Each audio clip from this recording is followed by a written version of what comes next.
Bonsoir, bienvenue sur ce live talk. On a des intervenants exceptionnels ce soir parce que vraiment maîtres de leur sujet, un sujet qui nous touche dans un contexte qui est quand même de plus en plus compliqué. On en parlait d'ailleurs à l'instant entre nous. L'économie quand même, la croissance est difficile. Flat d'ailleurs, on l'a vu, on l'a dit sur le dernier semestre. Du coup, ça devient plus compliqué et pourtant on en a tous besoin. On est dans un rythme de croissance, donc on va aller chercher des nouveaux prospects. Et comment on fait ça? Ça va être le thème de ce soir. Il y aura différents sujets, vous l'avez vu dans l'introduction et merci de se joindre à nous pour justement suivre ça. Ça va passer par de la donnée, ça va passer par l'expérience, ça va passer effectivement par des outils, ça va passer par la formation, de l'accompagnement. Ça va être un peu tous ces thèmes qu'on va aborder ce soir avec nos 4 experts. Je vais citer très rapidement effectivement les sociétés, Nomination, celle-ci, Akimbo, Ringover, des belles entreprises qui justement aident à faire toute cette prospection. Mais bon, moi j'ai beau le dire, mais c'est vous qui allez le mieux en parler. Donc finalement, je vais te donner la main. On va commencer. Alors, Nomination. Plutôt Nomination, mais j'ai trop vu Illumination. Exactement. Donc moi, ça fait 10 ans que je bosse chez Nomination et ça fait 10 ans que j'accompagne les directions marketing et les directions commerciales sur des gens, ils sont tous fournisseurs B2B et leur caractéristique principale, c'est ils ont plutôt des gros paniers, plutôt plus de 10K et donc leur cible, c'est forcément des entreprises qui ont un certain pouvoir d'achat, certaines capacités d'aller chercher des fournisseurs significatifs. Et donc, globalement, on va aider nos clients, aujourd'hui on en a un peu plus de 1000, à identifier, cibler et engager des décideurs dans des boîtes de plus de 50 collaborateurs. Donc, c'est à peu près 100 000 boîtes en France. C'est 100 000 sur 5 millions. Donc, on est sur une toute petite partie du tissu économique, mais celle qui pèse qu'à peu près 80% du PIB. C'est ça, puisque de toute façon, plus de 50 employés, ça commence… C'est ça, c'est les vrais donneurs d'ordre et c'est ceux qui tirent un peu tout ce tissu économique de la France. Donc nous, notre métier, c'est cartographier ce territoire, cartographier ce tissu économique et puis donner tous les inputs pour qu'un commercial puisse faire son travail. Donc c'est quoi la boîte, c'est quoi ses actus, c'est quoi l'organigramme, c'est quoi la cartographie des filiales. Et puis évidemment à la fin, c'est quoi le téléphone, c'est quoi l'email, c'est quoi le LinkedIn pour pouvoir engager tout ça. On va reparler de tout ça. Une question que je vais poser à tout le monde, mais comme on a démarré par toi, Benoît, une petite anecdote sur la prospection. Qu'est-ce que d'abord ça évoque? Est-ce que tu as vu un truc complètement hors norme? Un truc qu'on n'avait plus vu depuis le Covid, une opération courrier. Opération courrier. Un client, un très grand compte, on a signé des accords de confidentialité, on peut pas trop dire le nom. Il travaille sur le sujet du recrutement, filiale française d'un groupe international.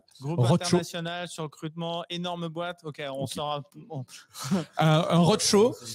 Objectif, faire venir des DRH de ce qu'on appelle les leaders régionaux, donc les grosses boîtes des principales métropoles de France. Okay. Et le canal qui a le mieux fonctionné, c'est un beau courrier envoyé, signé par le country manager pour inviter personnellement les DRH de ces belles boutiques à venir sur l'event. On prend, donc c'est bien. Ça va être émaillé d'anecdotes un peu particulières parce que si on veut du classique, on lit les livres, mais effectivement ce soir, ça va être un peu sympa. Merci en tout cas, ça marche. Benoît, je prends. François. Je vais me présenter après peut-être l'intervenant le plus brillant du panel. Mais t'as pas dit que tu avais mis ta photo quand même sur le courrier, ça qui a fait que les gens ont répondu. François, donc ça fait 5 ans que j'ai monté Akimbo. Alors nous, on parle à différentes personnes, des commerciaux aussi, des managers commerciaux et des dirigeants d'entreprise, avec un sujet qui est globalement l'accélération commerciale. Comment on fait plus, c'est mieux pour accélérer le développement d'une boîte grâce à la vente B2B. Donc là-dedans, tu as différents sujets. Tu as aussi des sujets évidemment qui ont trait à la prospection, que ce soit aussi bien un sujet data ou outils qu'un sujet compétences, qu'un sujet juste people sur le recrutement. Et donc, ça fait 5 ans que moi, je développe cette activité-là et on travaille avec des sociétés qui sont aussi bien des sociétés tech, prenons un OVH Cloud par exemple, que des sociétés de services, que des sociétés même dans l'industrie. Okay. Et donc, on va les accompagner à globalement améliorer leur performance commerciale. Donc, des secteurs assez variés quand même dans ta clientèle. Ouais, on peut avoir, tu vois, BPI France dans nos clients, qui est un très beau deal qu'on a signé en septembre. Oui, joli, parce que là, pour le coup, tout le monde y va. C'est une bonne référence quand même d'avoir BPI France comme client, enfin de l'avoir toujours aujourd'hui. OVH Cloud, Veolia, mais aussi beaucoup de startups. Je pense à Customs Bridge, qui est un des clients avec lesquels on travaille en ce moment, qui est une très belle boîte software dans les douanes, qui a fait ses meilleurs mois depuis qu'on a démarré l'accompagnement. Alors, c'est pas que grâce à nous quand même, c'est aussi beaucoup grâce aux équipes, mais c'est une grosse fierté pour nous. Et donc, en ce moment, comme tu l'as dit, il y a un gros sujet qui revient, c'est la prospection. Ouais. Le marché est plus dur. L'inbound a baissé en volume, a augmenté en coût. La vente indirecte, c'est un sujet sur lequel beaucoup de boîtes commencent à essayer d'aller, mais tout doucement. Ouais. La prospe, c'est le sujet le plus communément identifié comme étant un levier de performance. Et aussi, beaucoup de gens ont des préconceptions, des pratiques qui sont un peu déconnantes avec le marché actuel. Comme on dit, de toute façon, il ne se passe rien tant qu'on n'a pas vendu quelque chose. Donc, à un moment donné, on peut avoir le meilleur produit du monde. Exactement. Si on ne va pas effectivement prospecter et serrer. Alors, pareil, une anecdote. Une anecdote, écoute, celle-là est un peu particulière parce que nous, on travaille avec des sociétés où tu n'as pas forcément des gens qui sont que commerciaux. Dans une boîte de service où il y a des consultants, parce qu'il y en a certains qui sont là ce soir. Et en fait, ils réfléchissaient tous à comment est-ce que moi je peux contribuer à générer de l'opport de manière un peu proactive, un peu en prospection. Un peu tout seul dans leur coin. C'est ça. Et je leur ai dit, en fait, tu sais, tu as un truc très simple à faire. Tu prends un Google Spreadsheet. Le lundi, tu mets 20 noms dedans. Et le mardi, le mercredi, le jeudi, le vendredi, tu en prends 5 à qui t'envoies un message hyper personnalisé, sincère, WhatsApp ou vocal LinkedIn ou juste un appel. Tout simplement, tu prends des nouvelles. Et tu en profites évidemment pour expliquer un peu toi, tes enjeux du moment, ce que tu fais. Et tu verras, tu le fais semaine après semaine. Ça va t'amener soit du R1 directement, des gens qui vont te dire ah mais c'est intéressant, ok vas-y on prend un moment pour en discuter, qui vont penser à des gens, etc. Et juste d'avoir cette rigueur, c'est très simple, très bête, mais de le faire chaque semaine, tu vois au bout d'un mois, 2 mois que déjà ça se traduit en résultat concret. Ouais, donc typiquement même un commercial qui rentre finalement, s'il n'est pas dans une entreprise hyper structurée, faut y aller, il faut démarrer quoi. Complètement. Et tu as un taux de réponse quand c'est vraiment du message à la mano, comme ça on parle de petit volume, on est d'accord, hein, mais où tu as un taux de réponse qui est énorme et tu as un taux de conversion qui est quand même très bon par rapport à des actions plus at scale, même personnalisées. Évidemment, tu perds un peu en conversion. Ouais, on parlera d'automatisation, mais mine de rien, des fois, il faut aussi savoir revenir. Je prends. Ça marche. Jeff, Ringover. Oui, Ringover. Donc moi, je suis Sales Academy Manager. Donc en fait, Ringover, pour vous présenter, on est un éditeur de logiciels SaaS et un opérateur télécom. Et en fait, on aide les directeurs commerciaux qui ont souvent cette frustration. C'est celle de ne pas savoir ce que fait un commercial, notamment en termes de visibilité, et également en termes de productivité, où les commerciaux, les équipes commerciales perdent énormément de temps à jongler entre différents outils ou dans des tâches manuelles. Et du coup, nous, on les aide à se doter de solutions SaaS, notamment sur de la téléphonie d'entreprise connectée, et également sur des outils d'intelligence artificielle sur la partie conversation. Donc, on va accélérer et on va analyser, quoi. C'est ça. On va les gars, faut speeder là. C'est ça. À condition d'avoir beaucoup de données, quand même. Ça, on y reviendra. Premier sujet, effectivement. Ça va être le premier sujet qu'on va attaquer. Pareil, une petite anecdote? Une petite anecdote. Moi, ça fait à peu près plus de 10 ans que je suis dans le commerce et j'ai commencé par de la prospection physique. Et en fait, on parlait tout à l'heure avec Benoît d'opération. Nous, c'était une opération commando. Où en fait, physique. En physique. Et je vendais du SFR. Faut que t'expliques là, parce que physique commando, on va vite imaginer les choses. C'est ça. En fait, on tapait aux portes sur un arrondissement de Paris notamment. Ah oui, t'as fait vraiment du démarchage à l'ancienne, quoi. Costaud. Tokyo, ouais. Tokyo aux portes, effectivement, dans le but d'obtenir un rendez-vous, comme ce qu'on fait en prospection téléphonique, par exemple. Ok. Et en fait, ça m'a énormément appris, notamment pour rentrer dans les immeubles, quelques techniques. Ouais, je les dirai peut-être par la suite, mais effectivement, ça a été très, très difficile et en même temps, ça a été hyper formateur parce que, in fine, on était tout seul, on avait notre mallette et il fallait créer du lien tout de suite. Faut être efficace, rapide. C'est ça. On en reviendra d'ailleurs, c'est un des thèmes que tu aimes bien, donc on va le traiter ce soir sur la rapidité. Exactement. Je te remercie. Alors, on a un autre Benoît, donc c'est bien, on en a 2, ça en force, quoi. Alors, raconte-nous. Alors, moi, je suis Head of Sales chez Celle-ci depuis un petit peu plus de 5 ans aujourd'hui. Et Celle-ci, en fait, on est la solution logicielle et de gestion de la relation client française. On est très attaché aussi au franco-français, qui est à destination du coup des petites et moyennes entreprises.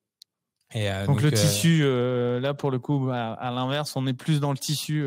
Mais avec justement. C'est quoi la taille? Une profondeur. La taille, en fait, tout dépend du nombre d'utilisateurs, en fait. Mais en termes d'utilisateurs, on est jusqu'à une centaine d'utilisateurs. On est vraiment confort. D'accord.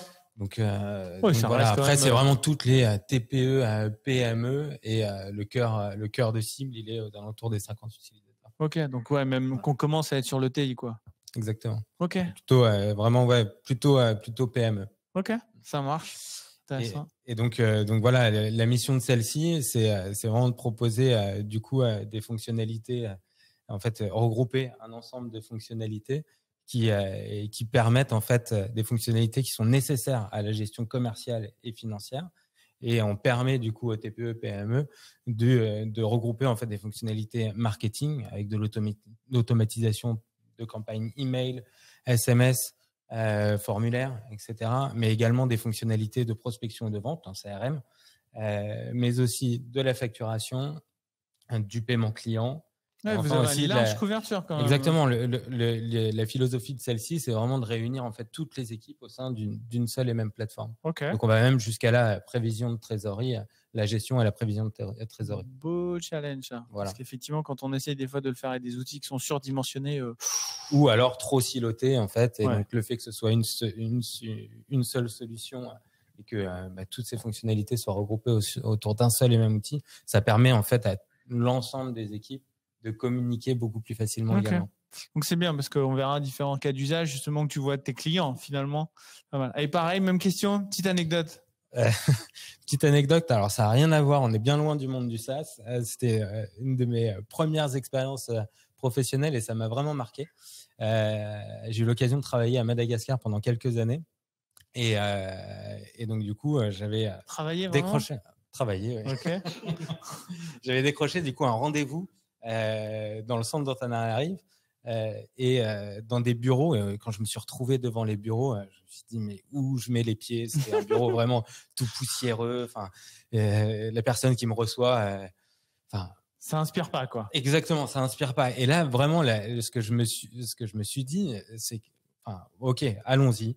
On va voir ce qui se passe. De toute façon, j'ai rien à perdre. Pas de préjugés. Exactement, pas de préjugés. Et finalement, j'ai signé le plus gros deal de mon expérience dans cette société, tout simplement parce que c'était un revendeur qui derrière m'a fait des commandes récurrentes de plusieurs centaines de milliers d'euros. Et donc du coup, c'était vraiment la meilleure prospection et qui a vraiment payé. Donc, pas de préjugés. Et donc, vraiment, moi, mon conseil numéro 1, c'est dans la prospection, c'est vraiment combattre tous les préjugés et les a priori. Ouais, et Dieu sait qu'il y en a. Effectivement, ça va être une bonne parce que il y en a beaucoup. Ceci dit, dans la prospection, on va revenir à la base. D'ailleurs, ça a été mentionné. Bon, comme tu l'as indiqué, il y a un moment donné, il faut savoir qui on va étaper. Donc, l'élément fondamental, finalement, d'aller, c'est OK, la donnée. La donnée, où est-ce qu'on va la chercher, comment on va la travailler, d'où est-ce qu'on part. Et pour ça, il y a parfois des risques effectivement de la taille. D'ailleurs, c'est le premier point que tu as mentionné, c'est-à-dire, OK, et ça représente tant. Donc finalement, je vais te donner la parole, c'est des formations la taille de professionnelles. Marché, ouais. Mais c'est toujours le premier sujet, la première conversation qu'on a avec des prospects, avec des clients, c'est vous voulez parler avec qui, et le avec qui. Avant de parler des fonctions, avant de parler des niveaux hiérarchiques, c'est toujours avec quel type de boîte. Et l'étape d'après, c'est est-ce que vous avez conscience du volume que ça veut dire. J'ai 2 exemples en tête. Le premier, là, c'est pour le coup un prospect qu'on essaye de convertir là pile en ce moment. C'est une start-up qui fait du support informatique. Okay. Avec une prestation SaaS, un truc un peu sympa. Et eux, leur focal, c'est comme c'est le nombre de postes de travail. Ils cherchent plutôt des entreprises entre 50 et 500 collaborateurs. Et un des fondateurs a dit, allez, il faut qu'on aille sur les FinTech. Le rêve de la grandeur. Voilà. Sauf que des FinTech entre 50 et 500, en France, il y en a 172. OK. Et il se disait... Et 172, si vous faites un énorme panier moyen et avec un super taux de conversion, ça peut peut-être faire votre année, peut-être. Ouais. J'en connais pas beaucoup qui font leur année avec 172 prospects. En tout cas, chez nous, non, ça marche pas. Clairement. Et eux non plus, puisqu'ils avaient une ambition de générer une centaine de R1 par mois. Donc, comment on gère sur 172, non.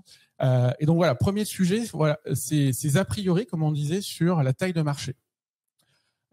Et en fait, on a tous l'impression que le marché est large. On se dit tous, il y a 5 millions d'entreprises en France. Sauf qu'une fois de plus, dès qu'on met des petits seuils en termes de taille de boîte, en termes de secteur d'activité, on arrive sur des volumes qui sont toujours beaucoup plus réduits que ce que les gens ont en tête.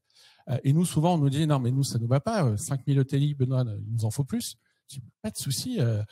Emmanuel@elysée.fr, et vous faites des trucs avec lui. Mais le tissu économique étant ce qu'il est, c'est hyper important, et hors blague, de se dire quel est mon vrai potentiel marché, c'est quoi mon TAM, c'est quoi mon Total Addressable Market, combien j'ai de clients aujourd'hui, et en fonction, je suis capable de déterminer une stratégie de prospection, parce que si votre cœur de cible, c'est, 500 top comptes, évidemment que tout ce que vous allez faire derrière va être drivé par le fait que vous avez le droit de cracher aucun de ces comptes. Si au contraire, le problème, c'est qu'en plus, on n'arrive pas à les identifier parce que c'est un des points que tu me disais. C'est-à-dire que même quand on veut faire de la montée en gamme, bon, c'est super. Tu m'as cité un exemple, je m'en souviendrai, c'était la Fnac. On disait, ouais, ceux qui veulent aller sur la Fnac. Mais typiquement, aujourd'hui, dans beaucoup d'entreprises, il y a la tentation d'aller chercher de l'open data. Dans l'open data, vous cherchez la Fnac. En fait, vous allez chercher des entités juridiques. Il y a 120 entités juridiques qui composent la Fnac. Pourquoi? Pour plein de raisons historiques, fiscales, comptables, d'optimisation, bref. Et par exemple, vous avez une boîte qui s'appelle Fnac Logistique. Et donc, si vous êtes vendeur de logiciels d'optimisation de la supply, vous dites c'est parfait. Sauf qu'en fait, Fnac Logistique, c'est une coquille vide. Elle n'a pas d'existence opérationnelle. Vous ne trouverez jamais un directeur SI, vous ne trouverez jamais un DRH, ni un DG, vous ne trouverez rien. Par contre, au sein de la Fnac, il y a bien un directeur de la supply. Et en fait, cette conversion entre entité juridique et entité business, quand vous êtes sur de la TPE, c'est 1 pour 1, tout va bien.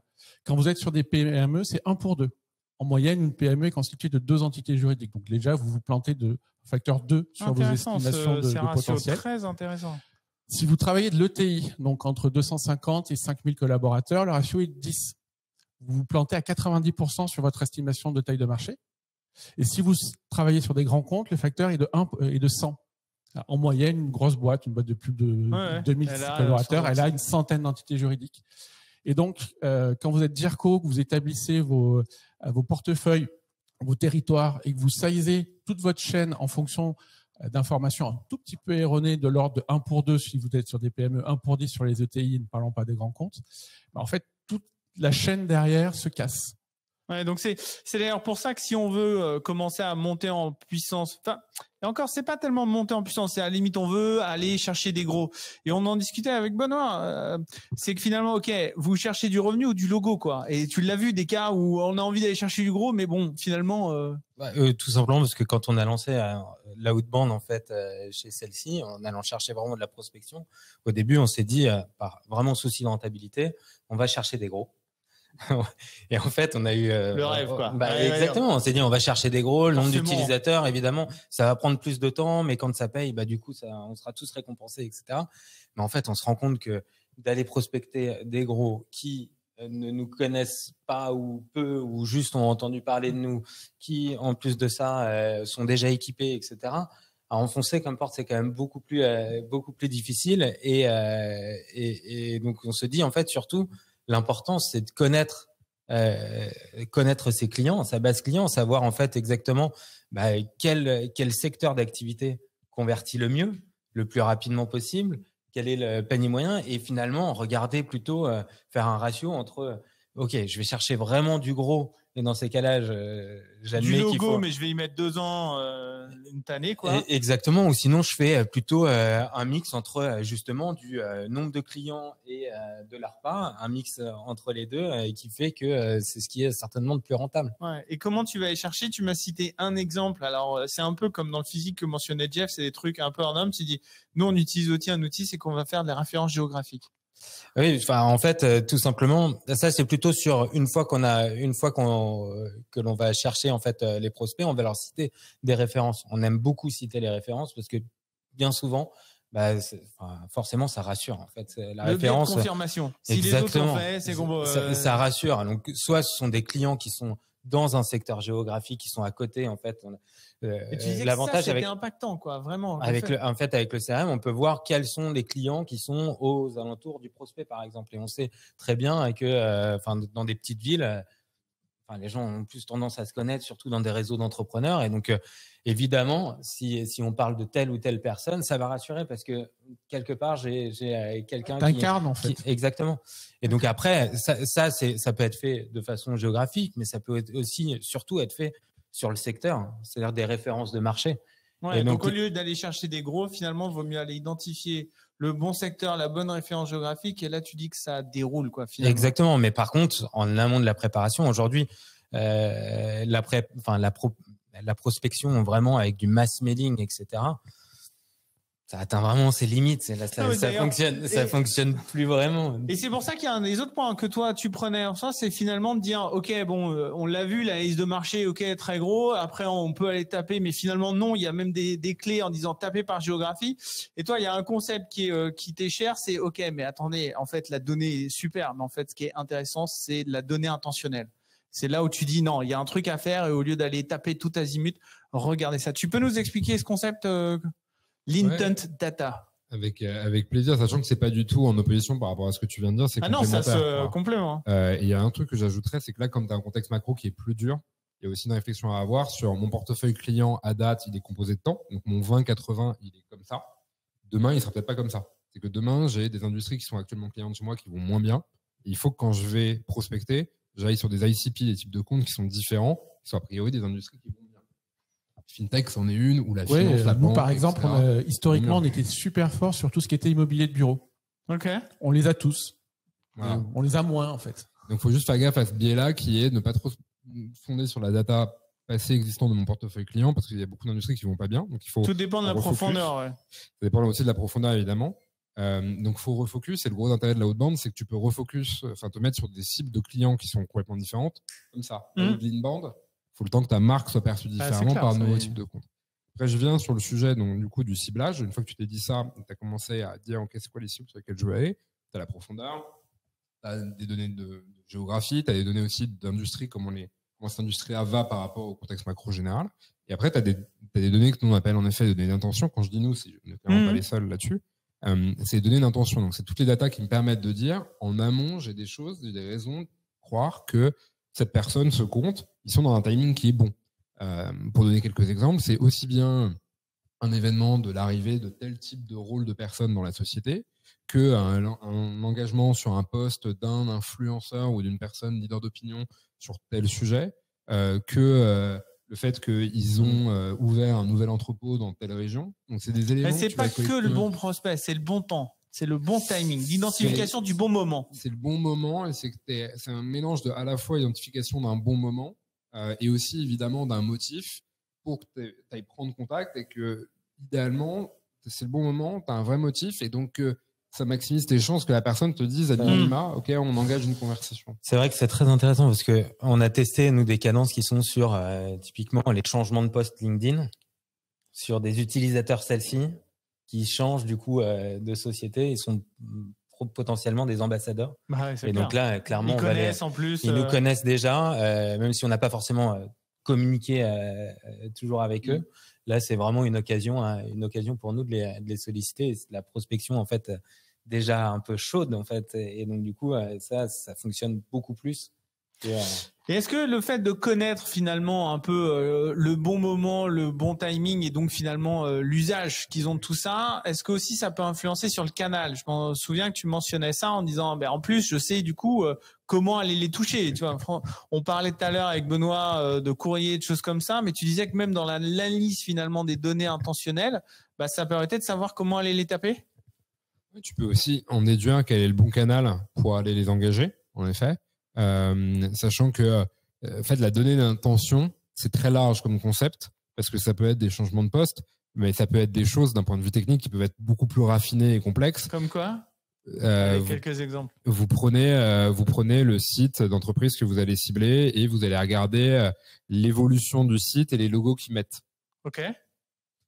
Tu as un motif de prise de contact qui est d'identifier que le prospect, la boîte que tu prospectes, bah, ils ont signé telle ou telle nouvelle référence dans telle industrie. Ce qui peut être, ça dépend de ce que vous vendez, hein, pas, en général, ce qui peut être un motif légitime de prise de contact auprès du DIRCO ou d'autres. Donc ça peut aller assez loin d'un point de vue technique. Il y a des questions techniques de scrapping de la donnée, normation de la donnée, etc. Et tu peux aller assez loin. Et donc et parfois, en effet, ça va donner quel est aussi le bon canal pour aller engager la boîte. Typiquement, on a identifié que celle-ci est exposant sur tel sujet qui est B2B Rocks, qui est un des gros salons B2B. On sait que c'est toi qui vas prendre la parole. Ok, bah on sait qu'a priori, te contacter au moins autour de ce sujet-là, voire peut-être même faire un contact qui est timé juste après l'événement ou juste la veille ou je sais pas quoi, peut être intéressant. Ok, donc ça te permet de cibler, d'atteindre effectivement ce qu'on estimait le bon moment, le bon timing. Tu disais que cependant, il y avait une problématique. Là, on va plus se tourner sur la partie expérience client. C'est que, ok, on peut cibler une personne, mais il y a quand même une problématique de fond, c'est que les gens ont de moins en moins de temps et il y a de plus en plus d'interlocuteurs. Et donc finalement, comment tu arrives aussi à non plus cibler qu'une personne, mais t'assurer tout ça? Comment t'enlèves, tu m'avais cité 3 leviers de mémoire pour se dire, ok, on doit non seulement cibler une personne et puis derrière le travailler, quoi. Comment on fait avec ça?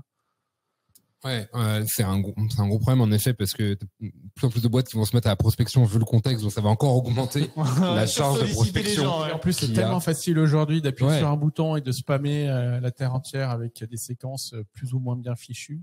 D'où l'évolution des règles là de partir du 1er février pour au moins Yahoo et qui donc durcissent encore les règles qui pèsent sur le spamming et sur le volume total d'emails que tu envoies. Donc c'est un truc à prendre en compte aussi, c'est que demain il va y aussi y avoir, t'as beaucoup respecté, mais tu vas avoir de plus en plus de limites techniques qui vont être imposées parce que sinon c'est pas tenable. Donc par rapport à ce que tu disais, ouais, en gros le sujet aujourd'hui c'est comment est-ce que tu arrives à sortir un peu de la masse. Donc tu as à la fois le canal que tu vas utiliser et c'est vrai que tu parlais du courrier tout à l'heure, tu as eu cette expérience, on a eu cette expérience avec une filiale du groupe Veolia. On a identifié par un travail préparation que le courrier en fait sur des collectivités, bah, c'est un bon levier parce que quand tu envoies une lettre, une collectivité territoriale est obligée de te répondre. Okay. Donc c'est un très bon canal. Donc tu as le canal, tu as la forme et tu as le timing qui sont un peu les 3 leviers sur lesquels tu peux jouer. Et ce canal, bah ouais, faut sortir un peu de ce qui se fait aujourd'hui et pas forcément faire que de l'automatiser. Ouais. Et dans la notion effectivement des leviers, tu m'avais mentionné un nom qui m'avait interloqué, Jolt. Ouais. En disant ok, c'est quoi ça derrière? Comment on le pratique? Ça entraîne quoi d'un point de vue de l'expérience client? En fait, Jolt, ça renvoie à une méthode une méthode de vente aux États-Unis qui a été créée par un gars qui s'appelle Matthew Dixon, qui était l'inventeur de la méthode Challenger Sales, qui a sorti un bouquin qui s'appelle Jolt il y a pas très très longtemps. Partant du constat, en gros, la manière dont les gens achètent a évolué, et c'est encore plus vrai dans un contexte économique dur. Autrement dit, il y a plus de décisionnaires, il y a une peur du risque qui est encore plus forte dans les organisations, etc., etc. Et donc Jolt, c'est comment est-ce que j'essaye dès le début d'anticiper les nouveaux freins qu'ont les gens, qui est globalement, j'ai peur dans une organisation de prendre la décision, donc j'ai plus de gens autour de moi pour la prendre, pour me dérisquer. L'effet parapluie, hein. Exactement, tu te protèges. On sait que peu importe ce qu'ils disent, il y aura un décisionnaire assez haut qui va être mobilisé, quand même ils disent qu'ils sont eux-mêmes décisionnaires, et il va y avoir un enjeu de cette personne, comment on la mobilise, comment on communique avec elle. Et ça, enfin, je pense qu'on le vit tous aujourd'hui ici.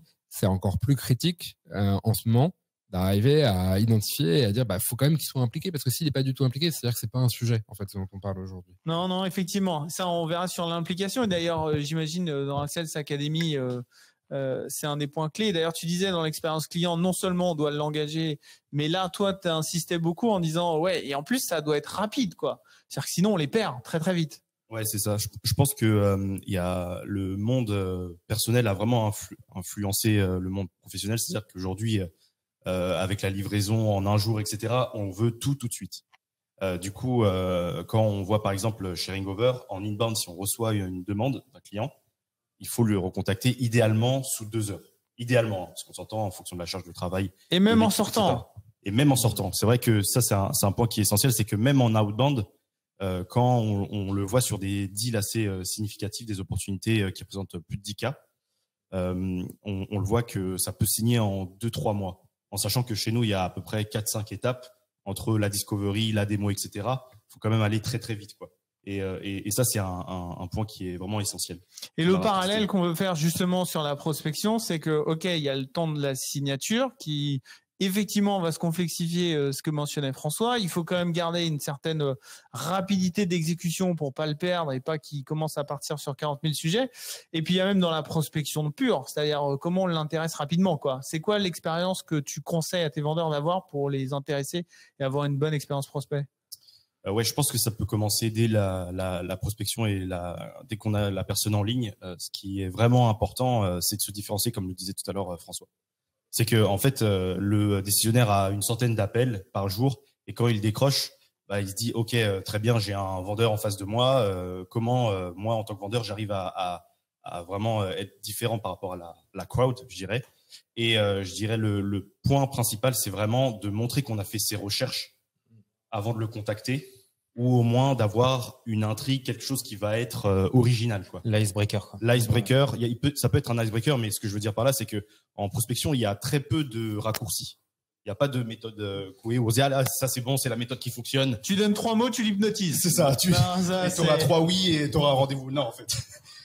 Et on le voit avec les coachings que l'on fait. Et je dirais, la valeur, en fait, c'est hyper important. On rabâche souvent ce mot, valeur, donner de la valeur au client. Mais pour nous, qu'est-ce que ça veut dire, la valeur? Ça veut dire typiquement soulever un problème que, par exemple, d'autres directeurs commerciaux ont dans son secteur. Ça peut être un problème insoupçonné, ça peut être une nouvelle réglementation, etc. Et l'idée, c'est effectivement, à partir de là, de pouvoir créer une accroche et ensuite… Il y a une des phrases que tu sortais, c'est finalement, il faut d'abord donner avant de recevoir. Donc ça, c'est assez critique. Effectivement, comment je vais déjà essayer de lui donner quelque chose pour recevoir.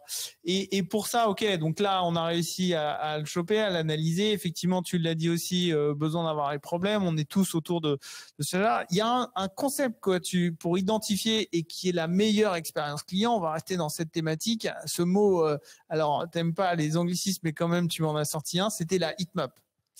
Oui, alors ça, c'est vrai que nous, quand on lance des cadences, c'est des cadences sectorielles. Et donc, du coup, quand on va lancer une cadence, on va aussi…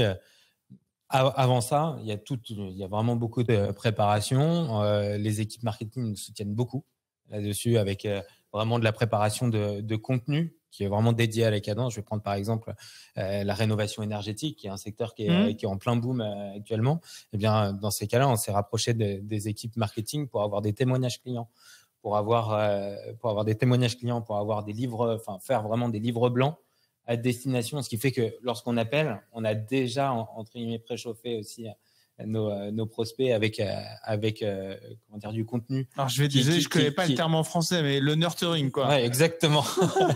On va les nurturer avec vraiment le préchauffage. C'est important le préchauffage. Okay. Mais vraiment avec vraiment c'est très ciblé, c'est-à-dire que c'est vraiment sur un secteur bien précis, etc. Et où on va faire même des interviews de nos clients dans ce secteur-là pour savoir en fait quels sont leurs pains exactement pour du coup adresser dès les premières phrases les mots percutants pour pouvoir qui seront le plus impactants et qui du coup déclencheront derrière vers un engagement sur un rendez-vous et plus tard sur un closing. Mais sur la heatmap, c'est encore autre chose. C'est beaucoup plus sur lorsqu'on va lancer du coup sur une cadence sur ce secteur-là, on va tester à n'importe quelle heure d'appeler. Évidemment, dans des horaires convenables.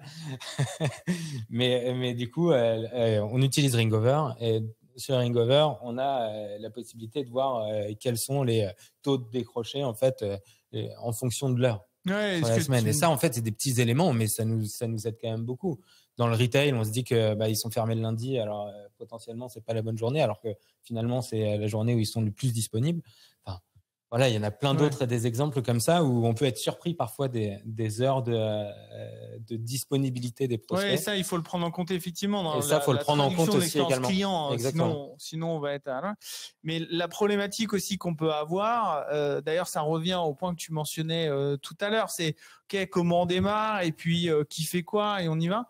Et il y a d'ailleurs un des sujets très tendance en ce moment chez tous les directeurs commerciaux, c'est est-ce que je mets des gens spécialisés dans l'identification, dans effectivement comment je donne pour et c'est toi qui m'en parlais effectivement, je crois, sur la taylorisation et puis la problématique, c'est tu me disais faut faire attention quoi. Quand on commence à trop découper, je crois qu'on a tous lu plusieurs fois les ventes prédictives. Je préfère le dire en français.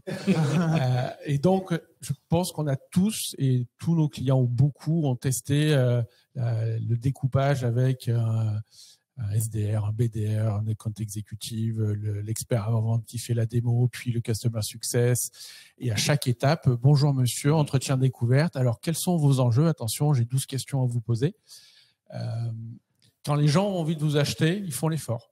Quand vous avez envie de vendre, en fait… Non, j'ai pas envie de répéter 10 fois la même chose. 1, vous n'avez pas envie de répéter 10 fois. 2, est-ce que tu as fait ton travail à la maison? Est-ce que tu sais de quoi tu veux me parler? Est-ce que tu me connais suffisamment pour aller justement me parler de choses qui me parlent à moi et pas au mec d'à côté?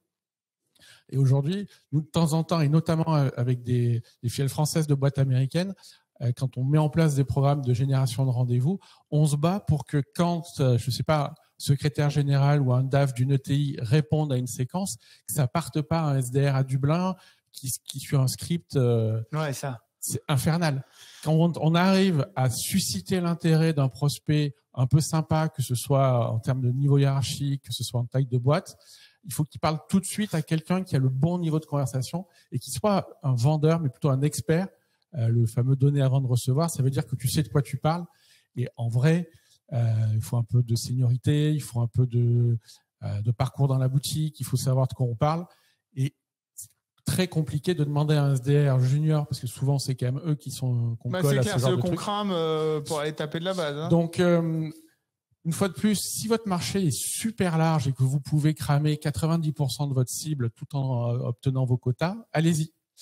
Si vous êtes dans une logique où vous pouvez pas faire autrement que de scorer un maximum de fois les prises de rendez-vous parce que vous avez de toute façon une cible assez réduite.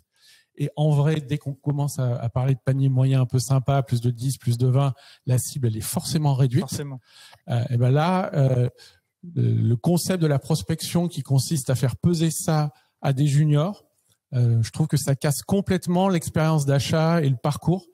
Après, la question, c'est comment on motive, on donne envie, on coach des commerciaux expérimentés à repartir au charbon et à faire ce que beaucoup de commerciaux n'aiment pas trop, la prospection initiale, quoi. Alors, on en reviendra sur l'aspect formation. Par contre, je retiens un des points où tu dis, mais tout ça, c'est lié aussi au passage d'infos, à finalement l'analyse qu'on a été capable finalement de préparer. D'ailleurs, tu le disais, ok, comment on prépare tout ça? Bon, bah ça, on va se faire le petit moment un peu IA, quoi, avec effectivement l'intelligence artificielle, puis alors tous les outils, le passage d'infos. Bon, bah le CRM, quoi, c'est à ça que ça sert. Alors l'IA là-dedans, bon, c'est bien, on en parle tout le temps, mais vraiment, il y a des usages et un truc intéressant pour la prospection. Bah, de plus en plus, ouais, sur l'IA, notamment sur, on parlait de création de contenu spécifique. L'IA là-dessus, c'est un outil aussi puissant, qui est vraiment très très puissant pour créer du contenu rapidement sur des secteurs bien spécifiques. Donc ça, c'est vraiment pour ça, c'est vraiment générateur. Mais même pour adresser le bon email avec la bonne sémantique, l'IA avec un prompt, on est en train de l'intégrer du coup dans les emails directement depuis le CRM, de pouvoir refaire une correction avec un prompt d'IA. Donc ça, c'est vraiment quand même du plus. Enfin, ça permet la sémantique, on ne l'a pas forcément en fonction du secteur d'activité. C'est quelque chose qui est très important en expert comptable. On va parler de mission, on va parler de gestion interne et pas de. Donc le mot il accroche au public. Et en plus, par rapport à ce que tu mentionnais, c'était le passage d'informations, quoi. Alors là, je vais faire un peu cocorico, quoi, par rapport à Ringover, mais donc bon, il y a pas que nous, mais la transcription, et on le voit là, nous on annonce la semaine prochaine un grand truc sur la transcription. Ça devient clé pour justement faciliter le passage, quoi. C'est la fin du commercial qui est obligé de se rappeler tout ce qui a été dit, quoi. Oui, bah déjà il y a la possibilité d'enregistrer tous les échanges. Make Empower que vous avez lancé là, ça permet de retranscrire tous les échanges, mais également d'obtenir les enregistrements qui sont directement liés au CRM. Donc ce qui fait que même si on veut revenir sur le call précédent, etc., pour mieux préparer aussi le second rendez-vous qui est quand même clé, ou alors quand on a des organisations qui sont plutôt silotées avec des SDR, des BDR et des account exécutives, bah, la transmission en fait des informations, elle est beaucoup plus fluide. Donc, et donc du coup, CRM pour ça et ça. Exactement, ou un bon outil pour enregistrer les conversations. Ok, ça marche. Il y a d'autres usages quand même. Et toi, François, tu m'avais parlé d'un truc qui m'a titillé. Tu m'avais dit, ouais, mais aussi quand on aide finalement les commerciaux, ça ressemble un petit peu, mais on va aller plus loin sur les coachs virtuels. Tu disais, ouais, on peut vraiment aller au-delà. Là, il y a des nouveaux outils et ça va vraiment aider les commerciaux, donc la prospection. Tu peux nous en dire plus là-dessus ? Ouais, avec plaisir. À la base, on n'est pas une boîte tech. Donc on est une agence, donc on vend du service, de l'expertise, etc., etc. Et en fait, à force de faire ça, tu vois toujours les mêmes problèmes qui reviennent dans les organisations commerciales. Et alors la GenAI, beaucoup de gens aujourd'hui associent à des actions de prospection, et clairement ça peut t'apporter des choses là-dessus. Mais le premier truc qu'on a vu, c'était le fait que à la fois ça simplifie la vie du commercial plutôt sur le job de reporting, sur ton CRM notamment, qui est très chiant. Puisqu'en gros les stats, c'est que c'est entre 20 et 25% du temps d'un commercial qui est passé là-dessus. Dont tu vois pas vraiment la valeur puisqu'il consigne l'information, et à part dire au DIRCO, en fait l'info de l'Oport elle est là-dedans, que le DIRCO il soit content. Ouais, nous on se bat pour dire mais les gars, on va descendre tout ça, et heureusement on le vit nous au quotidien avec nos outils, mais c'est clé, on a tous marre de faire du reporting, quoi. Ou manager, tu l'as vécu en tant que commercial où tu consignes le truc et tu te dis mais vraiment, à part faire un peu de relevé administratif en fin de journée, je vois pas l'intérêt du truc. Et quand t'es DIRCO, de te battre en disant mais les gars, remplissez le CRM. C'est notre meilleur icebreaker. Et donc, en fait, on s'est dit, t'as ce problème-là au niveau des commerciaux, t'as ce problème au niveau du leadership commercial sur l'emplissage du CRM. Et en fait, comme t'as pas cette data, tu veux pas l'analyser, l'interpréter, et en fait, en dégager la valeur que normalement les commerciaux devront en retirer. Donc, concrètement, on a commencé à bosser, nous, sur un coach virtuel. Donc là, on a signé nos 2 premiers clients là-dessus. Et en fait, on déploie un assistant qui va venir collecter de la data sur tes échanges synchrones, sur aussi de la synchrone et qui va commander par la voix, qui va stocker cette data dans ton CRM, et surtout qui va permettre d'analyser cette data. Typiquement, de te dire, t'as fait un R1 avec Emmanuel, tu commandes en disant, fais-moi une analyse. Là, en fait, t'as bien cranté les enjeux et les besoins. En revanche, t'as à aucun moment parlé du processus de décision, des critères de décision. Et sur le budget, t'as pas mentionné de fourchette ou autre. Ça reste très, très vague pour l'instant. Donc, juste, fais attention. Les facteurs de risque sur le deal, c'est ça et ça. Et ça, c'est sûr qu'on bosse en ce moment. Donc, on deviendra un peu une boîte software et plus seulement service comme aujourd'hui. C'est un truc auquel les gens pensent pas forcément. On pense beaucoup aux applications sales marketing sur de la lead gen, mais sur aider le commercial à le décharger de cette phase un peu chiante qui coûte cher. L'avantage des commerciaux, c'est que parfois on est bien payé. Quand tu prends 20 ou 25% du salaire d'un commercial qui passe là-dedans, ça fait très cher le remplissage du salaire. C'est comme la génération de la proposition commerciale, quoi. Exactement. Donc ça, c'est un truc sur lequel on a bossé, mais plus en mode test avec un client qui était comment est-ce que tu capitalises sur la donnée client existante. Donc, quel client j'ai signé, c'était quelles industries, sur quel panier moyen, le temps que ça a mis, les décisionnaires, ce qui s'est dit dans les emails, ce qui s'est dit dans les calls, etc. Pour en fait capitaliser sur cette donnée que tu peux réutiliser dans des propals derrière. Je vous donne un exemple tout bête, mais de la GenAI. Moi, je lui donne une liste de boîtes. Je lui dis maintenant, tu m'associes les industries avec ces boîtes. Il me le fait comme ça. Alors que jusqu'à maintenant, quand tu disais, attends, chez Hangover, on a signé quelle boîte dans l'industrie pétrolière? Ok, va sur le CM. Je vais sur le CM. Il y a juste le nom des boîtes. Il n'y a pas l'industrie. Il y a un champ industrie. Oui, mais il n'est pas rempli. Donc, en fait, là, une fois sur c'est marrant, ils sont tous autres.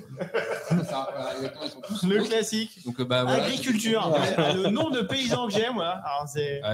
Thématique du moment, d'ailleurs, si vous avez des références sur le sujet. Mais du coup, tu vois, en fait, on pense pas à ce cas d'usage, mais tu as gagné un temps qui est énorme juste d'associer des boîtes. On l'a fait, on a tout cliné grâce à ça, effectivement. Un temps qui est énorme, mais qui n'est pas le truc auquel on pense. Non, je suis d'accord, il y a des trucs un peu particuliers, donc c'est là où tu accompagnes, effectivement. L'analyse, ça permet aussi de voir même je vois sur Empower le temps de parole aussi, etc., pour dupliquer les bonnes pratiques. À la fois sur un CRM, on collecte aussi de la donnée, à savoir en fait combien d'actions exactement sont nécessaires pour closer un deal. On va regarder en fait nos top performers et essayer de dupliquer les bonnes pratiques. Alors, ça nécessite qu'ils soient tous alimentés de la même manière. Mais on va y aller. On va y aller sur l'information. La problématique, c'est que il y a tellement d'outils que des fois on fait un peu tout, on en a envie, et d'ailleurs on en parlait ensemble en disant mais il y a quand même quelques risques, quoi. Le risque, c'est on a tous envie et on fait tous de la veille, et il y a, je crois, tous les jours 1, 2, 3, 4, 5 super idées, super outils, des recos, des gens qui disent mais tiens, est-ce que tu as testé ça? Nous, ça nous arrive de voir, et même en interne de temps en temps, de se noyer un peu là-dedans, de noyer sous l'avalanche de le dernier truc à la mode qui doit être utilisé. Puis là, en ce moment, il y en a toujours. Et comme la prospection, c'est dur, tout le monde cherche des raccourcis. Spoiler, je crois qu'ils n'existent pas plus que ça. Mais donc, tout le monde cherche des raccourcis, et les raccourcis, c'est la promesse de beaucoup de nouveaux entrants qui surpromettent sur promesse, des trucs avec le mot magique. Grâce à l'IA, vous allez. Et en fait, grâce à l'IA, on peut faire des trucs, mais on peut aussi beaucoup travailler avant, après, pendant. Ouais, des fois, on peut faire juste des beaux slides avec une roadmap. On l'a vu sur des salons où j'ai vu des confrères, je les appelle comme ça, qui voient des. J'ai dit non mais ça, enfin voilà. Quand on s'est battu pour le faire et qu'on voit des autres qui font effectivement super de la gen et de mettre des beaux slides, ouais, faut faire attention à l'effet de mode quoi. Et donc aujourd'hui, il y a une fonction qui émerge de plus en plus, c'est les ops, SalesOps, RevOps, MarketOps. Il faut des gens dont le métier doit justement être de faire cette veille, d'identifier des choses qui fonctionnent, et c'est pas parce que ça fonctionne chez celle-ci que ça peut fonctionner chez nous. Bref, qui analysent, qui comprennent et qui prennent cette charge-là, parce qu'aujourd'hui, quand ça arrive chez les DIRCO, c'est un peu comme quand un projet CRM arrive chez un DIRCO, c'est plutôt moche, quoi. Ouais. Ça dépend, faut être bien accompagné. Et d'ailleurs, c'est ce que tu disais, et on va jumper sur le sujet, je vais passer directement. T'as un peu titillé le sujet là avec le DIRCO, mais tu disais bon, ok, maintenant on a mis les process, on a mis les outils, on va regarder les facteurs limitants, et sans le nommer, quel est le principal facteur limitant que tu viens d'énoncer, mais tu as dit par contre la meilleure façon de contrecarrer tous les facteurs limitants, c'est souvent effectivement les ops. Oui, parce qu'en fait aujourd'hui, on ressent tous la complexité de l'achat. Le process d'achat devient plus compliqué. Les organisations se sont sophistiquées, et qu'une fois que vous avez commencé à mettre en place une organisation en silo, c'est compliqué de la casser. Quand vous avez expliqué que pendant des années à des SDR juniors que demain ils seront plus SDR, ils seront AE, compliqué de les repartir à faire du call. Donc mettre des humains qui vont essayer de faire parler les équipes, réorganiser, faire en sorte d'avoir des objectifs communs. La tarte à la crème de l'alignement des sales et des marketeurs, où aux marketeurs on lui demande de bâtonner un volume de leads, et aux sales on lui demande du chiffre d'affaires. Et étonnamment, quand les KPI sont différents, mécaniquement c'est un peu difficile d'aligner les équipes. Mais ouais, aujourd'hui le succès de la prospection est souvent sur les épaules des équipes commerciales, alors que la réussite de la prospection, c'est tout sauf que l'histoire et que l'affaire de l'équipe commerciale. Et donc, il y a clairement ce sujet d'organisation et d'alignement. Ouais, et d'ailleurs, ça me fait penser à finalement quand on analyse où est-ce qu'il est le succès, et ça, c'est toi, et tu m'as dit, voilà, c'est très simple en fait. Nous, quand on arrive et qu'on étudie ça, il y a un terme, alors là, encore un anglicisme, mais bon, de toute façon, moi, j'en suis abreuvé, donc il me dérange pas, mais le master flow chart. Voilà, c'est le truc. Ok, on va faire un master flow. Allez, ça veut dire, mais en tout cas, ça fait. Ça fait beau sur les slides. Ah ouais. Il y a eu un combo de le succès c'est toi, alors je sais pas. Et après le master flowchart. Ouais. Alors, en fait, le master flowchart c'est un terme technique. Tu dois avoir une traduction française qui est beaucoup plus simple. Juste comme ça qu'on l'appelle en interne, c'est la représentation graphique de ta génération de revenus. Côté client, qu'est-ce qui se passe? Donc, c'est quoi son parcours d'achat? Et donc, côté marketing et sales, qu'est-ce qui se passe en face? Et où est-ce que ça clignote vert, orange et rouge, qui est nous un exercice qu'on fait chez tous les clients qu'on accompagne, quel que soit leur degré de maturité.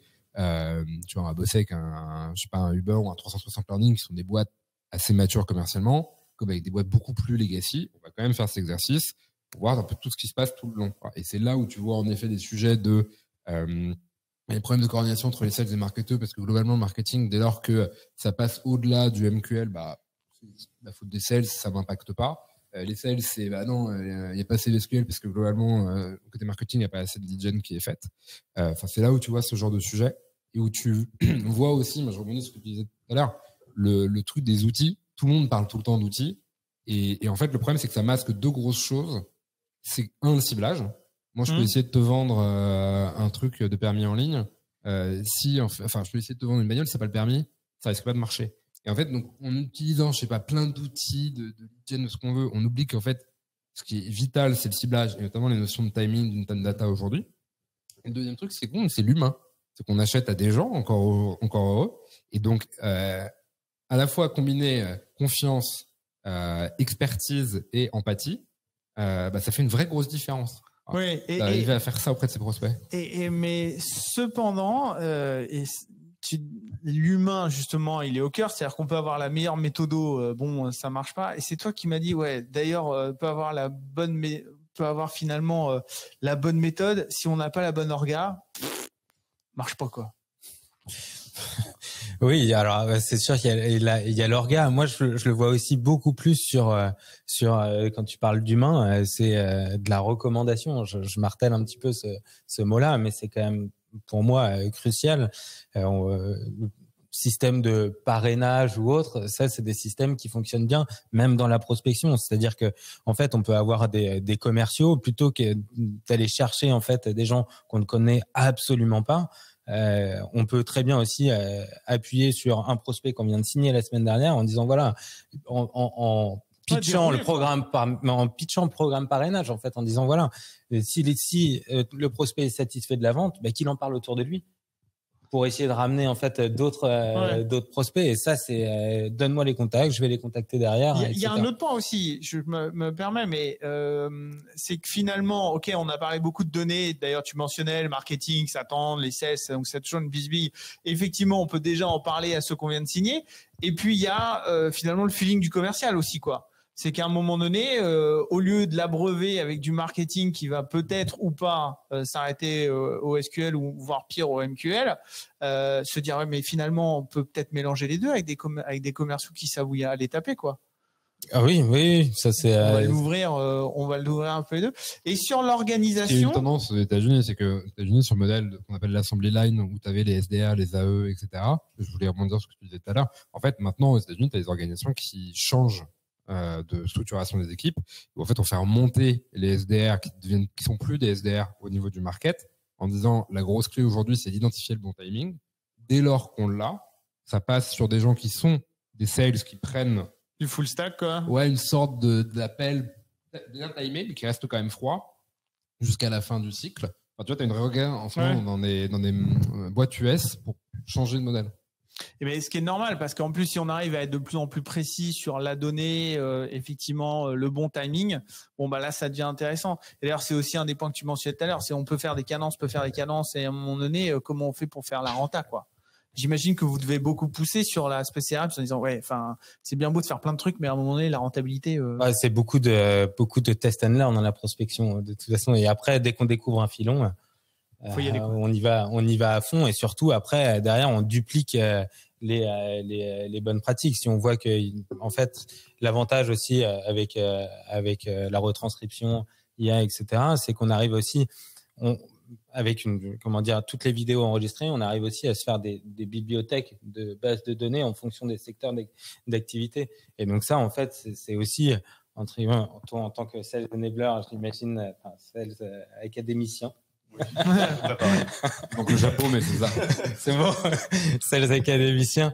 Du coup, c'est quand même puissant d'avoir des démos, par exemple, enregistrées avec des prospects qui expriment toute leur pain et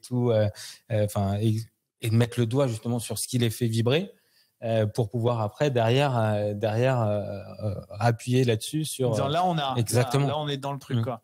Par contre, il y a quand même un petit sujet, c'est-à-dire que pour arriver à avoir le bon enabler finalement et donc la bonne académie, savoir comment on va les former. Tu mentionnais que c'est bien sympa d'analyser, mais finalement il faut aussi se reposer une question, c'est la société, elle a envie d'appuyer où, quoi. On fait de la tactique, on fait de la philosophie, on discute autour d'un café, comment on aborde ce truc? C'est ça. En fait, je pense il y a souvent un point par rapport à la formation, c'est au niveau de l'acte de vente, qu'est-ce qu'on souhaite favoriser? Est-ce qu'on met en avant notre produit, notre innovation, les bénéfices clients, ou est-ce qu'on parle plus de problèmes? En fonction de sa philosophie de vente, je pense que c'est important de choisir sa méthode qui va avec. Tout à l'heure, tu parlais de Jolt. Il y a aussi d'autres. Enfin, tu parlais de Challenger Sales. Il y a plein de méthodes de vente comme notamment Medic, Spin Selling, Consultative Selling. D'ailleurs, chez Ringover, on met en place cette méthode. Et donc, c'est important d'avoir cette philosophie pour prendre un peu de hauteur et ensuite de parler tactique. Ouais, donc on va déterminer comment l'entreprise a envie de se positionner avant d'y arriver là, quoi. Bon, on commence à avoir à peu près fait le tour des différents sujets. Il nous reste 2 minutes avant de passer à quelques petites questions aux alentours. Il y a un point qu'on n'a pas complètement abordé, donc on va donner un peu le tips là. Si vous deviez citer vos références avant qu'on passe aux questions et donc être plus particulier, mais vous qui êtes des experts, vous suivez qui pour vous informer? Parce qu'on l'a dit, il y a plein de méthodes. Il y a plein d'outils. Il y a plein de risques de se perdre dans les outils. Donc, en fait, on est abreuvé de trucs. Donc, déjà, merci d'avoir partagé beaucoup de choses là. Mais donc, du coup, vous donnez un conseil à quelqu'un qui vient de passer DIRCO, admettons. Voilà. Il vient d'arriver, il était commercial, puis bam, on l'a mis DIRCO. Vous lui dites quoi? Prends-toi un coaching. Apprends ton job. C'est pas parce que tu étais le meilleur sales de ta boîte que tu vas devenir instinctivement le bon stratège commercial, le bon manager commercial. Donc, avant de suivre des gens, je pense que tu as quelqu'un qui prend ce job, soit parce qu'il y a une promotion interne, soit parce qu'il vient de l'extérieur. Le coaching. Ok. Tu veux pas nous rejoindre? Donc moi je suis Benoît de Nomination sur LinkedIn très souvent. Non, alors t'en as plein des influenceurs, surtout sur la outbound, et en général c'est vrai qu'aux États-Unis c'est une discipline qui est encore plus poussée. C'est pas de l'autopromo, mais j'avais fait un post sur LinkedIn qui liste les influenceurs. Je pense que vous pouvez le retrouver. C'est sympa la petite autopromo. Ouais, mais j'ai dit que c'était pas de l'autopromo. Mais il y a vraiment toute la liste des influenceurs que moi je regarde assez ça régulièrement. marche, on va regarder. Et donc je regarde ça. On peut te demander en contact en même temps. C'est bon. Mais avec plaisir. Je peux même vous partager un plan de prospection qu'on a fait avec un de nos clients anonymisé. Donc pour ceux qui veulent, envoyez-moi un MP, je vous partagerai avec plaisir. Et au-delà de ça, il y a un bouquin auquel m'a fait repenser Éric Legloire, qui est un sales un peu influent en France, qui s'appelle Fanatical Prospecting. Okay. Qui, je dis ça parce que je crois qu'il a reposté dessus là très récemment et qui en effet une très très bonne lecture et que je conseille à tout le monde. C'est en anglais, mais ça se comprend. Ouais. Pour ceux qui... De toute façon, on n'en a pas parlé, mais... Pas nomination. Il a lancé un podcast d'ailleurs, Éric. Exactement, il a un podcast aussi. Ouais. Ok, ça marche. Jeff, moi, je dirais de lire, honnêtement. Et il y a un livre qui est sur le management sales et qui s'appelle First Time Sales Management, écrit par Mike Weinberg. Il a écrit un livre qui était pas mal, qui était sur la simplification des ventes. Donc, il a sorti un livre il y a quelques semaines et je le conseille parce que je l'ai trouvé pas mal. Ok. Après, il y a beaucoup de références de livres, mais moi, ce que j'aime beaucoup aussi, c'est échanger avec les pairs et avec des homologues head of sales. Ça apporte aussi. Ouais, ça apporte quand même beaucoup. Évidemment, faut trouver aussi la même cible parce que quand on est sur du grand compte ou sur des TPE, PME, enfin voilà, c'est quand même deux façons de travailler qui sont différentes. Clairement. Ouais. Mais clairement sur le même secteur, je recommande vraiment d'échanger avec ses pairs. Ça c'est même contacter. Je reçois souvent et j'en envoie aussi également des contacts sur LinkedIn pour juste échanger sur les bonnes pratiques, tout simplement. Ok. Merci pour ça. On va passer au moment un peu questions. Donc déjà, nous, on va lancer un autre, comme ça va activer. Par contre, il va me falloir l'afficher, donc on va vous la mettre. En cette année 2024, on veut savoir finalement ce que vous allez faire. On sait qu'on a tous envie d'aller booster la stratégie de prospection. Alors, on a proposé 4 possibilités pour effectivement arriver à mieux le faire. Bon, l'IA, on en a parlé. Effectivement, il faut gagner du temps. La prospection, c'est OK, comment on enlève. La donnée, toujours pareil, comment on arrive effectivement mieux préparé, mieux arrivé. Le coaching, d'ailleurs, c'est le premier point que tu disais. C'est franchement, il y a un moment donné, il faut se former, quoi. Il n'y a pas de débat. Il faut effectivement, et grâce à des experts qui l'ont fait, qui sont capables de vous accompagner, vous allez aller plus loin. Franchement, c'est évident. Et puis, vous pouvez avoir, analyser votre marché. Déjà, merci pour la profondeur et de se réveiller en disant non, mais il y a que 172. Ça, je m'en souviendrai. C'est bon, il y a un moment donné, il va peut-être falloir mieux analyser votre. Donc, il y a vraiment des vraies questions de stratégie. Mais derrière, si on veut pas qu'il perde trop de temps, bah oui, il faut un CRM aussi. Il faut que ça puisse dépoter. Il faut qu'il soit habitué. On connaît tous les plus gros. Ça fait 3 entreprises que moi je travaille avec un mastodonte et à chaque fois, je me dis. Ouais, c'est costaud quand même. Et formé à l'usage. Voilà. Vraiment. Alors qu'effectivement, quelque chose qui sera peut-être plus précis et plus adapté au secteur, ça marchera bien, quoi. Donc, faut sur la complétion du CRM, c'est vraiment toujours un sujet. Mais chez celle-ci, on a une équipe de formateurs qui challenge beaucoup. Parce que bien souvent, en fait, on a beaucoup de clients qui veulent tout remettre dedans, etc. Quand ils migrent ou quand ils prennent un nouvel outil, ils veulent tout remettre dedans. Et là, on les challenge beaucoup sur, OK, qu'est-ce que vous voulez mettre exactement comme donnée? Parce que si elle n'est pas remplie, elle n'est pas exploitable. Et donc, du coup, on challenge beaucoup là-dessus. Ouais, et l'accompagnement, du coup, pour le faire est censé servir. Exactement. Et avec des formations à différents étages, avec vraiment une formation qui est sur plutôt avec ceux qui vont paramétrer, qui vont mettre les mains dans l'outil, et d'autres qui seront uniquement à remplir. Et donc là, on a une formation beaucoup plus light pour leur indiquer uniquement ce qu'ils ont besoin de remplir pour qu'on puisse récupérer la donnée efficacement. Non, parce qu'effectivement, les jeux de je bombarde tout et après je passe 3 ans à la récurer. On perd du temps. Ok, ça marche. Benoît, je reste avec toi. Je vois qu'il y a une question effectivement. Quelles sont les variables présentes ou mesurées dans la heatmap? Quand je parle de heatmap, je parle de la heatmap Ringover. Et donc, du coup, c'est vraiment, vous avez l'agenda de la semaine avec du lundi au vendredi et avec tous les horaires tous les horaires. Et concrètement, vous avez les heatmaps vraiment avec les horaires sur lesquels, en fait, les prospects répondent le plus. Tout simplement. J'ai une question un peu classique, mais on l'a dit sur une fois finalement. Ok, qu'est-ce qu'on suit? Mais on l'a souvent dans les conférences, donc c'est le passage obligé. 3 conseils, vraiment. Alors, il y en a un qui est sorti, coaching. Ils en veulent 3. Finalement, elle va plus loin. À part t'appeler et te dire bon, aidez-nous, ce qui est déjà à mon avis une bonne chose à faire. Avoir de très bonnes relations avec son service marketing. Ouais. En fait, c'est créer les conditions de succès pour que l'équipe marketing et l'équipe commerciale travaillent dans le même sens. Et ça, c'est le job de l'organisation. C'est vraiment comment l'organisation est conçue pour faire en sorte que structurellement, 2 équipes, beaucoup de choses opposent, les caractères, les profils, le rythme, le rapport au business, le rapport à l'argent, la rémunération. Il y a beaucoup de choses qui opposent les équipes sales et marketing. Et donc, l'organisation doit être conçue pour que les 2 s'alignent. Donc, clairement, un conseil très fort là-dessus, parce qu'aujourd'hui, de la prospection tout seul, commercial, avec son téléphone dans son coin, vous partez avec beaucoup de retard par rapport à tous vos petits camarades qui, eux, sont équipés en marketing, etc. Ouais. Des objectifs ou des KPI communs aussi sur les 2 équipes, c'est très important. Un mode de rémunération qui se rapproche. Non, mais comment Je suis d'accord. Tu mets du variable au marketing en fonction des deals signés par les sales. Ouais, on est d'accord. Bah, ça, je peux pas dire le contraire. Quand je suis arrivé il y a pas si longtemps que ça chez Ringover, effectivement, on s'est tout de suite dit, ok, comment on fait jointer les 2?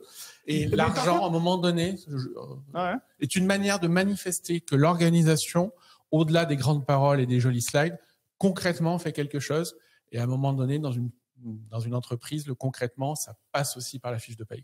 C'est vrai que le marketing, plutôt que se baser vraiment uniquement sur les leads générés, je sais que chez Sachi, là, on a fait un changement qui est de se baser aussi sur les démos, en fait.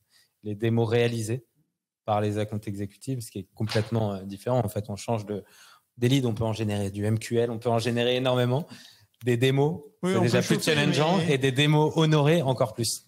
Et par contre, moi, j'ai un petit élément que j'ai vu, c'est faut aussi que les sales se disent pas, les gars, on attend tout du marketing. D'ailleurs, on l'a évoqué tout à l'heure. Il y a une complémentarité. Tu mentionnais, je crois, dans les boîtes américaines, il y a une complémentarité. Moi, quand j'avoue, j'ai vu aussi des entreprises où ils disaient, bon, alors désolé, mais maintenant vous avez plein d'outils, vous avez plein de données, vous savez censé normalement maîtriser les données intentionnelles, vous êtes censé les réchauffer, faire du nurturing. Donc moi, je suis sales, vous êtes bien gentil, mais je suis censé atteindre et faire 100% de mes objets. Et si je les fais pas, c'est à cause du marketing. Et là, de temps en temps, j'ai hop. C'est pas ça en fait la vraie vie, quoi. Vous confirmez? Je confirme.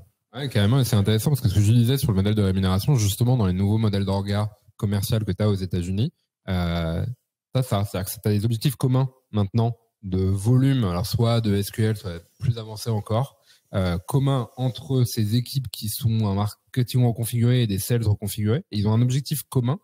Et ils sont incentivés là-dessus, pas dans les mêmes proportions évidemment, mais ils ont tous les deux le même type de critères pour incentiver.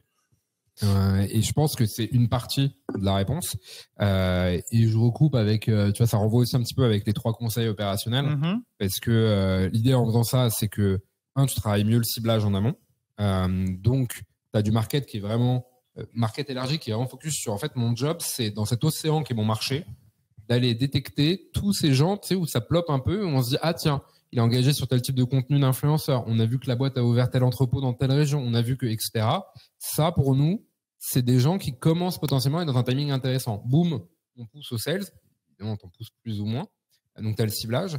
Tu as 2, le fait que dans 90% des cas, tu vas toujours avoir le risque d'être quand même pas là au bon moment. C'est le propre de la prospection, c'est que personne vous a attendu, donc vous appelez. Bah, par définition, c'est pas le bon moment, très très souvent. Et donc, moi, le deuxième conseil, c'est comment tu mets en place, et ça, on le fait, c'est obligatoire chez tous les clients, comment tu mets en place de l'entretien des relations commerciales. 9 chances sur 10 que le mec te dise ou la nana, c'est pas le bon moment, mais dans 2 mois, dans 3 mois, ça l'est. Et comment t'aides à retravailler ça pour que, bah, au moment où c'est le bon timing, boum, ça repop.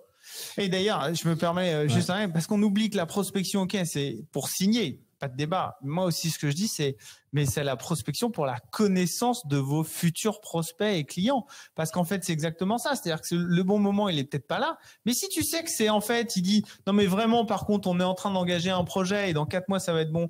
Moi, je le vois effectivement chez nous. Si le client dit, non, mais en fait, je suis engagé jusqu'au temps. Par contre, effectivement, on se pose la question, on a tel problème. Donc, arriver à ce moment-là, mais ça a une valeur, je vais pas dire qui est aussi forte qu'un bon prospect qui est prêt à signer, mais ça a une valeur très forte qu'on a tendance à sous-estimer. Je reprends tout à fait ton point. Et donc on aligne, parce que mon 3e point, c'était de dire que ça reste une relation humaine qu'il faut cultiver. Donc c'est un entretien de relation commerciale, mais au-delà de ça, c'est le fait d'apporter de la valeur très tôt, c'est le fait d'arriver à construire une relation humaine. Donc toujours le triptyque, c'est expertise, confiance, empathie. Si tu arrives à dégager ça, et on a eu le cas récemment parce qu'on a signé un de nos plus gros deals avec une boîte dans l'énergie qui nous a été apporté par un partenaire qui a été initialement mis en contact avec nous par un ancien sales qui n'est plus chez nous il y a plus d'1 an. D'accord. Mais le partenaire nous dit, mais en fait, on a discuté avec vous, on est toujours resté un peu dans la boucle des échanges, etc. Je remercie le sales en question qui s'appelle Maxime, il se reconnaîtra. Et tu vois, 1 an après, boum, ça ouvre un deal et ça ouvre un de nos plus beaux deals. C'est ça. Si la relation elle est bonne et qu'il y a une vraie écoute, eh ben on se dit ouais, ok, pas maintenant, mais je garde en tête quoi. Ouais. Il y a un vrai. Tu l'oublies avec tous les outils, on est dans l'automatisation, etc. Oui, tu vas gagner du temps et sur le ciblage des outils, tu peux aller très loin dans la tech, ça aide beaucoup. À la fin, c'est quand même une relation humaine que tu es censé instaurer. Ok. Il y a une question que j'adore là. Avez-vous des sociétés à nous conseiller pour coacher les commerciaux? J'hésite. Non, c'est pas quelqu'un de mon équipe. Qui a ma mère sur le webinaire.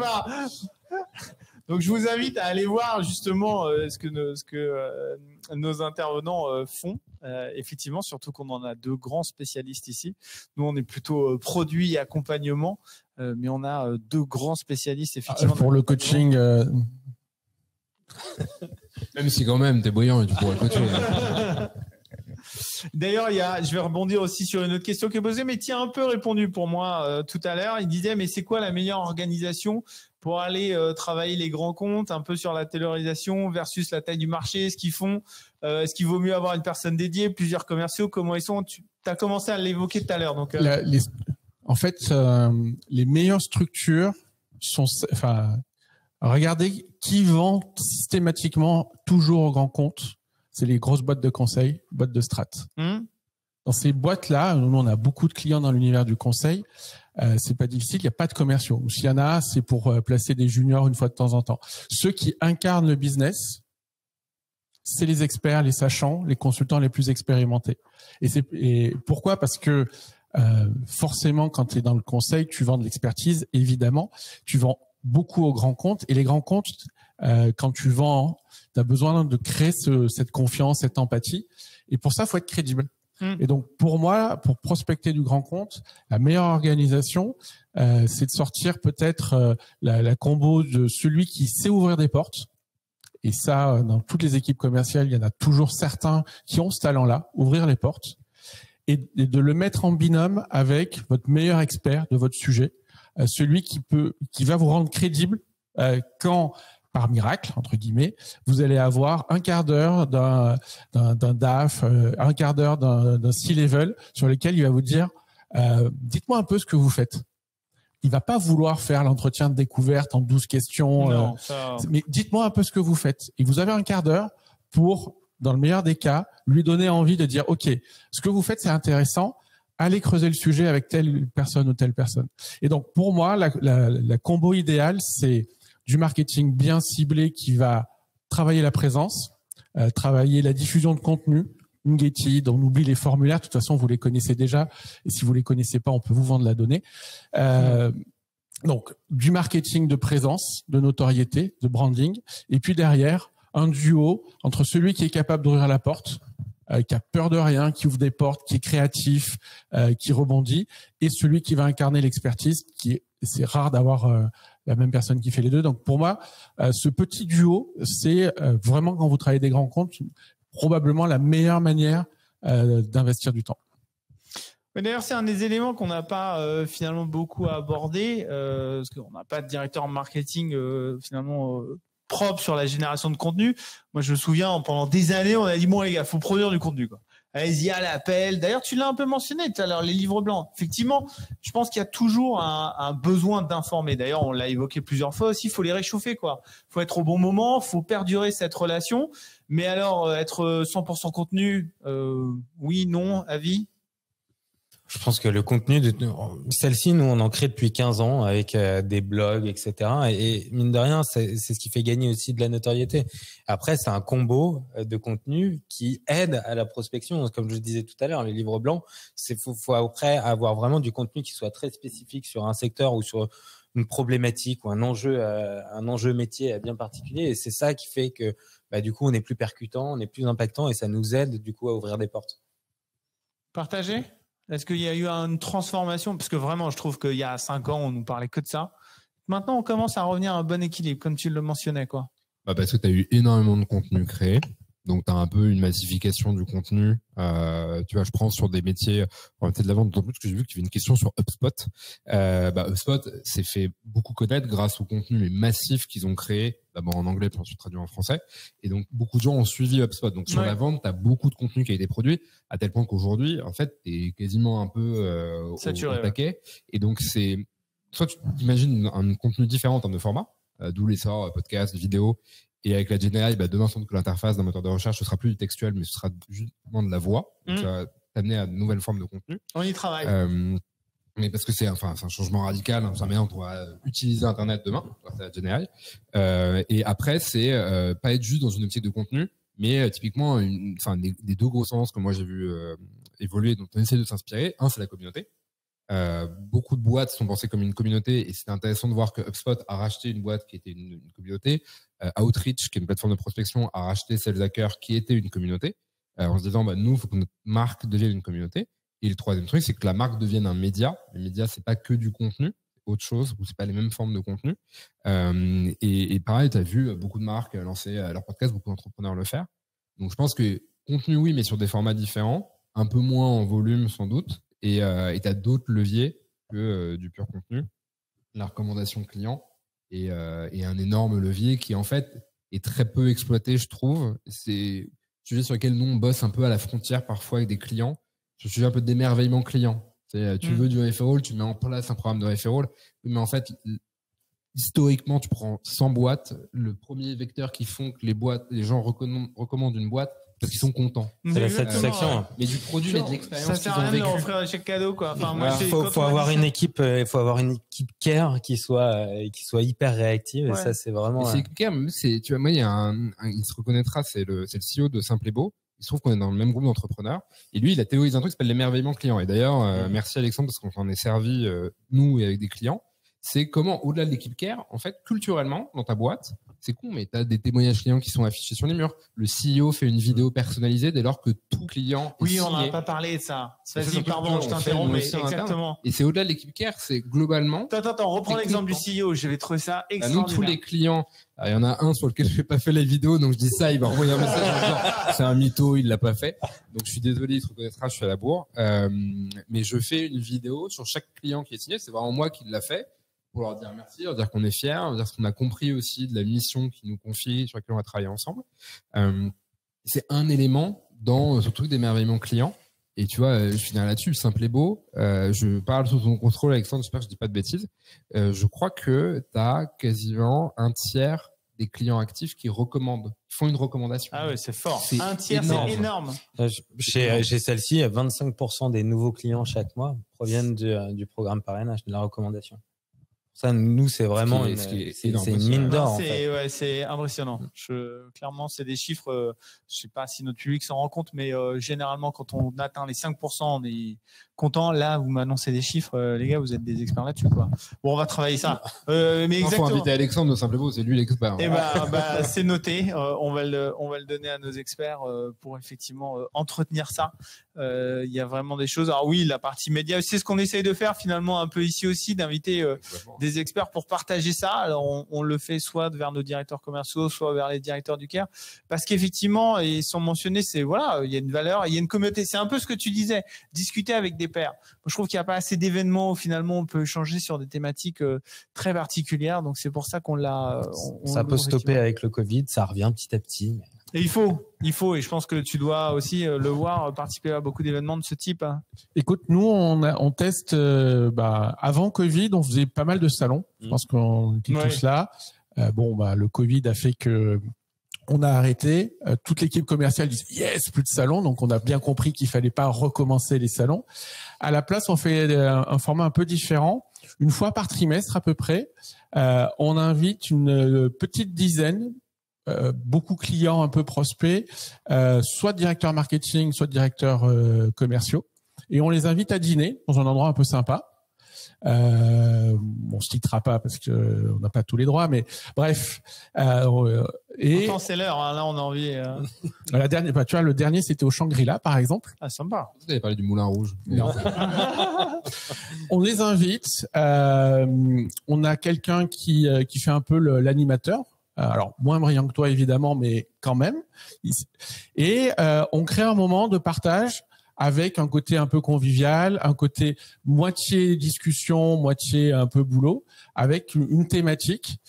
Et c'est une manière, tu vois, comme ça, de recréer du lien. Ouais. Et notamment, parce qu'on parle prospection, mais on a tous envie de garder d'abord nos clients et de les développer.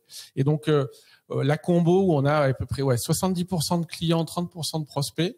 Les prospects qui écoutent tes clients, tu t'as gagné beaucoup en confiance. Mais c'est énorme. C'est le premier vecteur. On y revient. Et donc voilà. Donc nous, comment tu choisis tes prospects que tu invites on les choisit. C'est des prospects qu'on a engagés en fait. C'est des prospects qui sont sur le chemin de devenir clients et qu'on a envie de pas de closer, mais qu'on a envie de faire basculer. Ok, c'est des opportunités bien avancées. En fait, c'est soit l'opportunité bien avancée, soit c'est notre profonde conviction que c'est un super compte à potentiel et qu'il faut qu'on fasse l'effort. Okay. Et ça marche. Alors, que des prospects du coup. Non, sur 10, il y a 3 prospects, donc 7 clients. Les clients font la promotion. On l'avait fait sur un autre chose aussi. Moi, je l'ai vu dans une entreprise qui est devenue une licorne. C'était Miracle.